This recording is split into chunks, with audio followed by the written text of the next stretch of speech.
This presentation explores a few of the ramifications of the adolescent brain growing up using high-speed internet porn.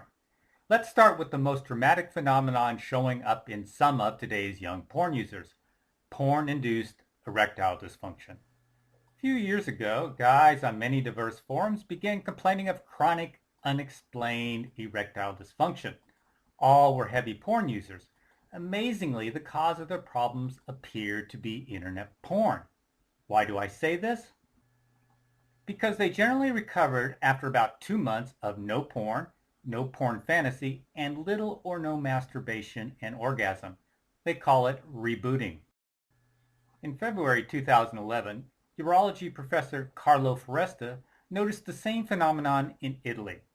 In a press release describing the results of a large survey, he said, "It starts with lower reaction to porn sites, then there is a general drop in libido, and in the end it becomes impossible to get an erection." Unquote. More recently, a popular U.S. medical show, Dr. Oz, did a program on porn-induced ED. Urologist Andrew Kramer, the guy in the red tie, advised that erectile function can return in as little as 1 month without masturbation to porn. However, the porn-related phenomenon has been rapidly shifting. The earliest guys to complain of the problem were typically computer wizards or IT specialists. They had acquired high-speed internet porn ahead of the pack and then developed uncharacteristic delayed ejaculation, or ED, during sex. Some had ED even while using porn. Nearly all were in their late 20s or older. Soon we began to notice two unexpected trends with porn-induced ED. Number one, a flood of younger guys in the early 20s, late teens showed up with the same sexual problems. Rapidly, they comprised the majority of visitors to the websites where men were complaining of these porn-induced sexual problems. Number two, unlike older guys who needed 2 months or less, young guys needed 3 to 6 months, maybe even 9 months or longer to recover from porn-induced ED. Another difference, older guys are usually completely healed once their erections return. Young guys often continue to see improvements even after their erections return. Now this leads to an obvious question. Why does a guy age 50 recover much faster and more solidly than, say, a 23-year-old, especially when the 50-year-old has been using porn a lot longer than the 23-year-old, sometimes for 30 years or more, and the 50-year-old has lower testosterone, and the 50-year-old has less dopamine. Dopamine in the brain is what powers erections and drives libido. And he has older blood vessels. The main cause of organic ED is inadequate blood flow. Basically, he has older everything, such as nerves and genital muscles. And this last one seems strange, but older guys can occasionally orgasm during their reboot, and it doesn't set them back the same way it does many of the young guys. So why does a guy age 50 recover much faster and more solidly? The young guy spent his adolescence wiring his sexual response to high-speed internet porn, and the 50-year-old did not. Consider this a natural outcome of the highly malleable adolescent brain conditioning itself to today's high-speed internet porn. Now, this presentation isn't really about ED, it's about sexual conditioning. However, unprecedented ED in young men is strong evidence that internet porn can powerfully condition sexuality. Let us consider our 50-year-old who recovered quickly and easily from porn-induced ED. What did he wire his sexual arousal to? Well, he began his adolescent masturbation career maybe with a catalog, or a TV star, or a magazine, if he could find one, or the most likely scenario, using his imagination, maybe fantasizing about the girls at school. If you are 12, 13, 14, and you have never had a sexual experience, what are you going to fantasize about when you are masturbating? If you grew up in the 70s, maybe it was kissing a girl in your class, maybe it was a girl touching you, perhaps feeling up Farrah Fawcett. All are age appropriate. Today, a 13-year-old's imagination is replaced by hardcore streaming videos of people engaged in all sorts of crazy stuff. none of it is age appropriate. Maybe it's not appropriate for any age, and little of it resembles real sexual encounters.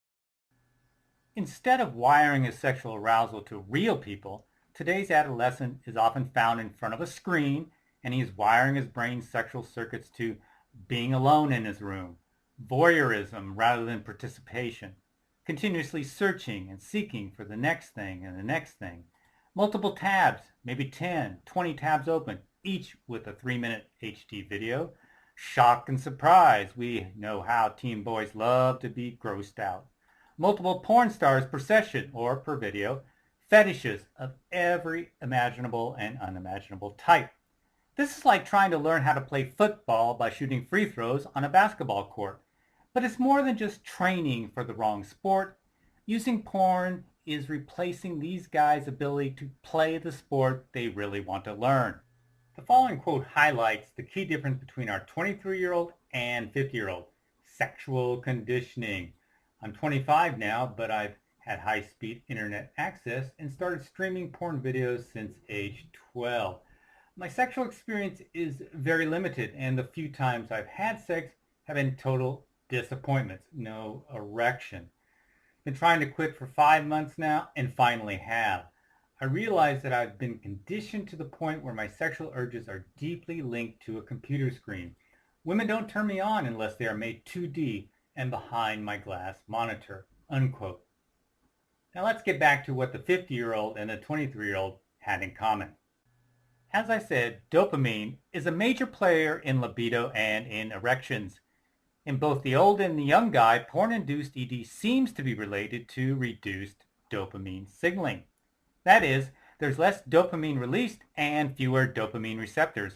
One term for this is desensitization. Reduced dopamine signaling, or desensitization, is one of many brain changes caused by addiction. The purple pathway is a simplified picture of the reward circuit. Desensitization and many other addiction-related brain changes occur here. This ancient circuit is shared by all mammals. Its purpose is to urge us to repeat behaviors that further our survival or the survival of our genes, such as eating and, of course, sex. It does this with the help of dopamine. Here's how dopamine powers erections. When you are sexually excited, the red dot, which is the heart of the reward circuit, fires up and sends dopamine signals down to the hypothalamus, which is the blue dot. The hypothalamus erection centers send signals streaming down the spinal cord to the penis, producing and sustaining an erection. Here's the key point. If dopamine signaling is well below normal, either in the red dot, called the nucleus accumbens, or the hypothalamus, the message is weak, and so are erections. A new Italian study confirmed this hypothesis. Scientists compared two groups of men with erectile dysfunction. First, they had men with an obvious physical cause, and then secondly, they had men without any known physical cause. The group without a known cause had less gray matter, which means fewer nerve connections. Guess which parts of the brain were affected? The reward center in red, the hypothalamus in blue. Less gray matter translates into less dopamine signaling, which is desensitization, a major player in porn-induced sexual problems. If desensitization were the only factor in porn-induced ED, younger guys would recover a whole lot faster than older guys. So we are back to the other factor, sexual conditioning that naturally occurs during adolescence, when the brain is primed to learn all about reproduction. Which is what this presentation is really about. Brains, not penises. So, back to the brain. The neurobiology of sexual conditioning revolves around a crucial detail. Nerve cells that fire together, wire together. For an adolescent brain, this means connecting sexual excitement experienced in the reward circuit to whatever is causing it in the environment. So we have to ask, what is the impact of this evolutionarily new sexual stimulus, internet porn, during this critical window of brain development? I say critical because research is revealing that it's surprisingly easy to condition sexuality in young mammals. And the experience of many of today's young porn users is affirming this research. Consider this research, recounted in Jim Faust's review of sexual conditioning, who, what, where, when, and maybe even why, how the experience of sexual reward connects sexual desire, preference, and performance. I call this experiment, "So this is how you do it." Scientists introduced a receptive female to a male and then a minute later yanked her out of his cage. With enough repetitions, this conditioned the young male to ejaculate much faster than normal. How did these rapid ejaculators behave when given all the time in the world? Well, they continue to be rapid ejaculators. The key point here is early sexual conditioning remained even when circumstances changed. How did this same sexual conditioning affect experienced males who learned sex at normal speeds? Sure, they learned to become rapid ejaculators, but this was temporary. Once they were allowed uninterrupted access to females, the experienced males returned to their normal mating habits. If staring at a computer is the answer to the question, "So this is how you do it?" could early sexual conditioning help explain why young guys with porn-induced ED often need longer to recover? Here's a guy in his early 20s. Alien is the word I'd use to describe how it felt when I tried to have sex with real women. It felt artificial and foreign to me. It's like I've gotten so conditioned to sitting in front of a screen jerking it that my mind considers that to be normal sex instead of real, actual sex, unquote. Here's another experiment. I call this one, "What was aversive became erotic." Researcher Jim Faust sprayed female rats with the odor of rotting flesh. This is called cadaverine. Normally, rats avoid decaying flesh. It's innate. It's not a learned behavior. They will bury dead buddies and wooden dowels soaked in cadaverine. Next, he placed these smelly but willing females into cages with young virgin males. With their dopamine soaring, the virgin males mated and ejaculated several times. A few days later, the young male rats were placed in a cage with normal-smelling females and females smelling like death. The cadaverine-conditioned males mated with both the non-stinky females and the stinky females. When unconditioned normal males were given full access to both types of females, they wouldn't go near the females that stank of death. How deep was the conditioning? A few days later, the conditioned ex-virgins received a wooden dowel saturated in cadaverine. They played with it and gnawed on it just as they would if the dowel had been laced with something they normally love, such as chocolate or vaginal secretions. As researcher Jim Faust says, this finding may have implications for the formation of sexual paraphilias in humans that might otherwise be perceived as aversive. End quote.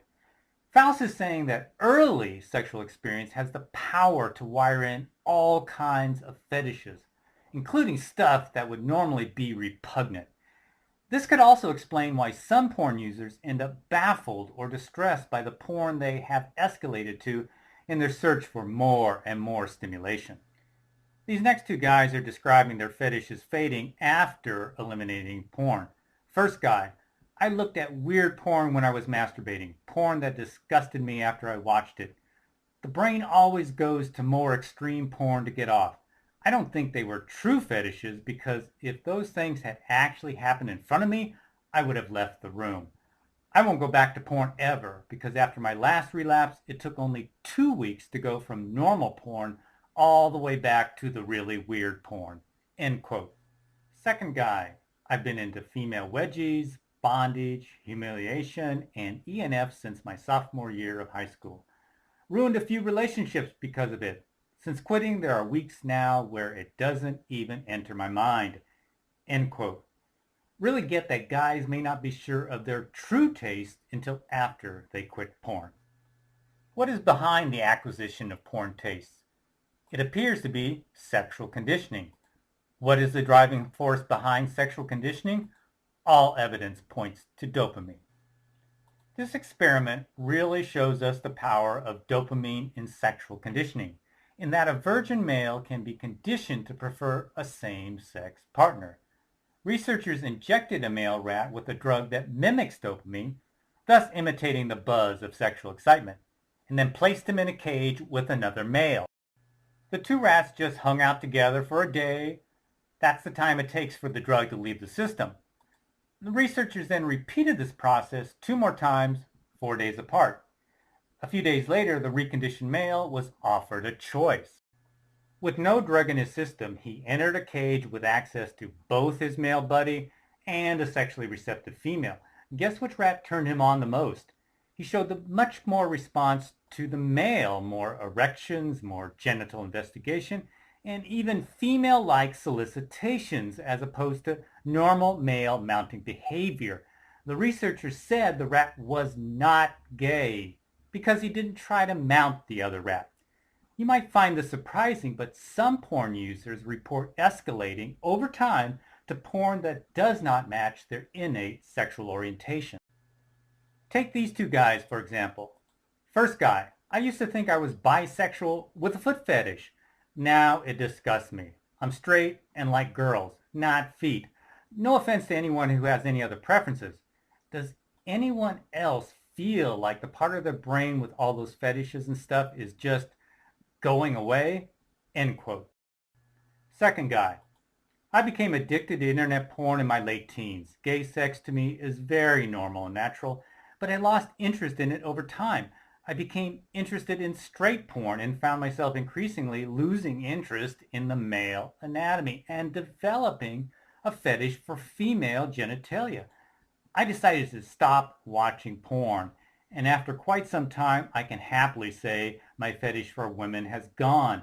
Gay sex has returned to be the norm for me. End quote. Their innate orientation had not changed, but constant reinforcement while in a high dopamine state altered what type of porn turned them on. Acquiring new porn fetishes or taste is not that unusual.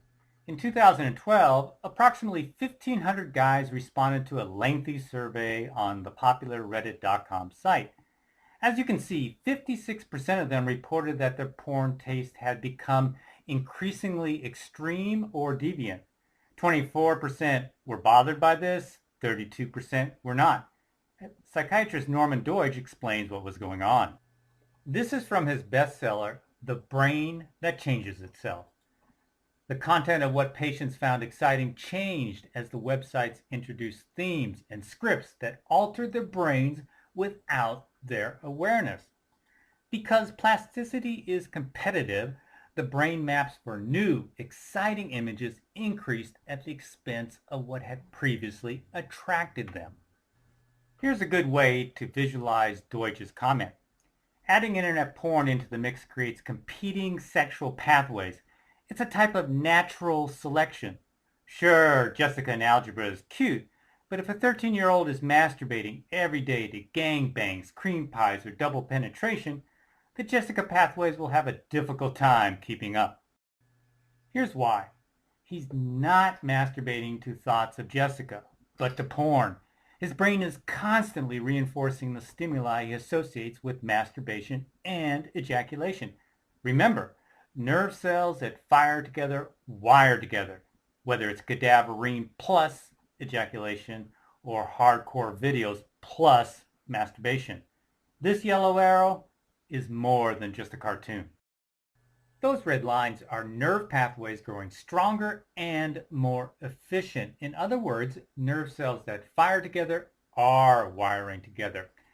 And what helps them wire together and facilitates sexual conditioning is a unique molecule called delta phos B. But didn't I say that dopamine was the driving force behind sexual conditioning? It is. Dopamine surges are the trigger for the reward circuit to produce delta phos B. And delta phos B accumulates in proportion to the amount of dopamine released. This image shows how delta phos B accumulates with chronic overconsumption. What's unique about delta phos B is that it hangs around in the brain for a long time. As delta phos B levels rise, this rewires the brain to want it, whatever it is. Now this can create a circular process of wanting, leading to doing, and more surges of dopamine, which triggers the production of more delta phosphate, and so on. Simply put, delta phosphate's job is to have us remember and to repeat. Its message is, this activity is really, really important and you should do it again and again. Delta phosphate accomplishes this by wiring together the sights, the sounds, the emotions, sensations, and memories associated with a big reward, such as climax, and creates a circuit that can blast our reward center. When activated, this circuit creates feelings of wanting or even cravings. Analogy time. Dopamine is like the foreman for a highway construction crew, and the workers are like delta phosphate. Dopamine barks the order saying connect these experiences together, but delta phosphate builds the highways. Here's the key. Long after delta phosphate vanishes, the wanting circuits remain just as the roads remain after the construction crew leaves for the next job. These brain highways or circuits are why early sexual experience can have such a powerful and lasting effect. Where else does this same process occur? It occurs with all addictions. Chronic overconsumption of drugs or natural rewards keeps dopamine elevated, which leads to the accumulation of delta phosphate and rewires brain pathways to crave it. For example, long after an alcoholic is sober, a trigger can activate an old addiction pathway, which causes cravings and is the mechanism behind relapses. Sensitization is the technical term for the construction of these deeply entrenched addiction pathways. As you can see from this 2001 study, it's been known for quite a while that delta phosphate is the master switch for addiction. But obviously, the delta phosphate switch did not evolve to help us get addicted to stuff. As several later studies discovered, delta phosphate's true function is to urge animals to pursue high-fat, high-sugar foods and sexual opportunities. Now that makes evolutionary sense. What also makes evolutionary sense is for an adolescent to quickly learn all about sex and remember the details, so he can improve his chances whenever an opportunity presents itself. By 2010, several more studies affirmed that delta phosphate was behind the long-term brain and behavioral changes that occur with sexual conditioning. And earlier this year, this study put it all together. Quote, natural and drug rewards not only converge on the same neural pathway, they converge on the same molecular mediators and likely in the same nerve cells to influence the wanting of both types of rewards, end quote. That's a mouthful, but what it means is that cravings for addictive drugs or for sex or for porn all tap into the same mechanisms and brain pathways, with delta phosphate driving the bus. It also means that behavioral addictions exist and share the same fundamental mechanisms and brain changes as do drug addictions. Does this mean that sexual conditioning is exactly like an addiction? No, of course not. Sexual conditioning is a natural process that all adolescents experience. Addiction is a pathology. Nevertheless, delta phosphate is common to both. Its instructions are to remember and repeat rewarding behaviors, whether it's smoking a cigarette, or having sex with a female who smells like death, or surfing the internet for your favorite fetish porn.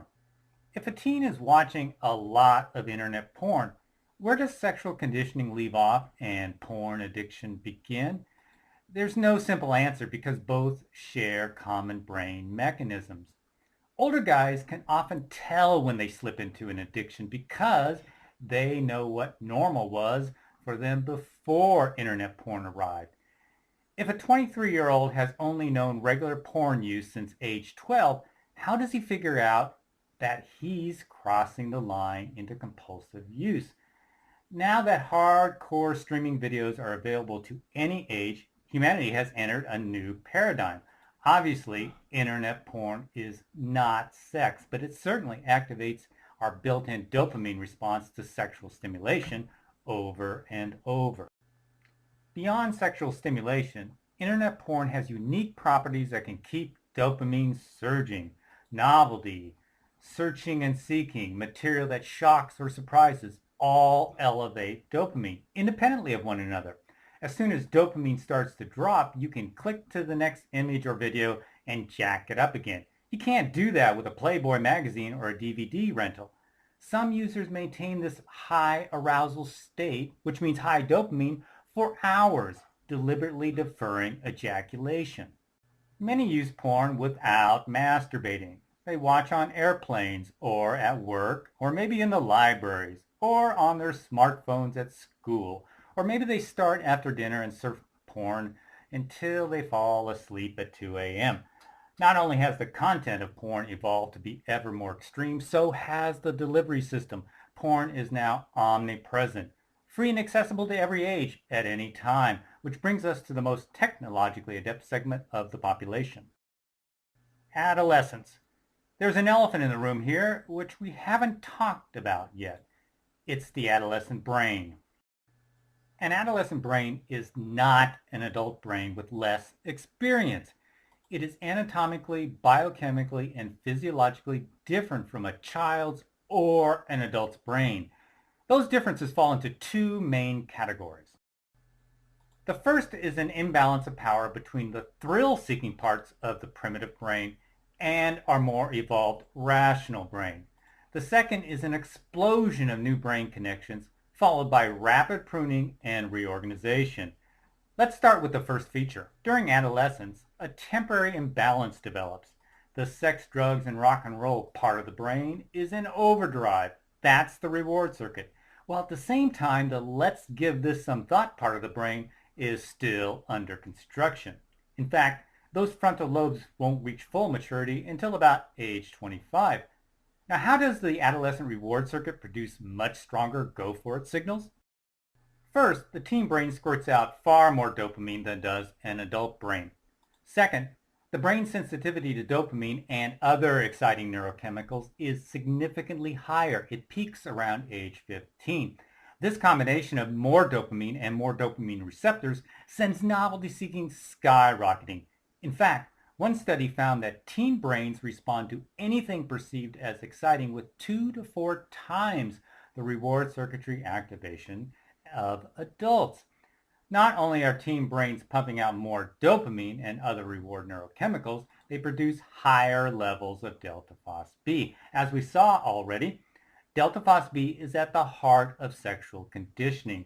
One outcome of higher levels of dopamine and delta phos-B is that adolescent brains are far more vulnerable to addictions than are adults.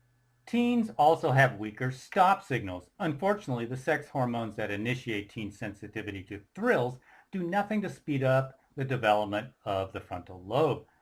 The frontal lobe controls impulses, inhibits inappropriate behavior, and weighs the consequences of one's actions. A teen brain is like a car with a Ferrari engine and Ford Pinto brakes, in that the urges from the high-powered reward circuit can overwhelm the underdeveloped frontal lobe. Teens often base their choices on emotional impulses and have trouble perceiving consequences of going for it. Again, this is no accident. This imbalance of power has an evolutionary purpose. All social mammals exhibit the same characteristics during adolescence: increased risk-taking and increased sensation-seeking. Both helped animals get fired up about sex, leave home, explore new territory, and eventually find mates outside their group. The purpose? To discourage inbreeding. Today, adolescent humans, impelled by these very same urges, encounter hazards that they never evolved to face. Motorcycles, fast cars, recreational drugs, video games, junk food, and of course, internet porn. The second major feature of the adolescent brain is an explosion of new nerve connections during early adolescence, perhaps 50 to 100 billion new ones, which is followed by rapid pruning and reorganization. So the brain begins shrinking after age 11, but its functions gradually become more orderly and efficient. This process allows the teen to learn all about his environment and then wire in important new experiences and memories, using the fire together, wire together principle. To understand this better, think of forming pathways or ruts in the brain. The more often you take a new path, the easier it becomes. These ruts become memories, skills, habits, even ways of coping. The key point, you are more likely to use an established path even if you don't want to. It becomes the rut of least resistance. Top adolescent brain expert Jay Gee describes the process as the use it or lose it principle. Quote, those cells and connections that are used will survive and flourish. Those cells and connections that are not used will wither and die. So if a teen is doing music or sports or academics, those are the cells and connections that will be hardwired. If they are lying on the couch or playing video games or watching MTV, those are the cells and connections that are going to survive, unquote. There's no doubt that the cells and connections for sexuality will survive and flourish during adolescence. The question is, what input will shape these circuits? Just ponder the enormous diversity of environments and customs that human adolescents have adapted to over the ages. This adaptability worked well for a wide range of sexual customs and practices involving real mates. Today, though, a 13-year-old's sexual pathways may be molded by hardcore pixels and constant novelty, perhaps years before his first sexual encounter or even his first kiss. Clicking a mouse has replaced leaving one's tribe to search the savannah for fertile mates. While glued to his screen, a young guy is not learning courtship skills or interacting with potential mates, the very tasks for which adolescence evolved, and his brain is not wiring his sexual response to flirting, pheromones, or three-dimensional partners of normal proportions. In conclusion, as Jay Phelan, UCLA biology professor, and co-author of Mean Genes says, all excessive stimulations of the reward circuitry that are not the behaviors for which it originally evolved are problematic. Like crack and Krispy Kreme donuts, internet porn is another manifestation of mismatch. The phenomenon of our modern world deviating from the world to which we became adapted over evolutionary time. This is not yet appreciated for internet porn, unquote. Thanks for listening. The science behind this presentation can be found on www.yourbrainonporn.com below the presentation itself.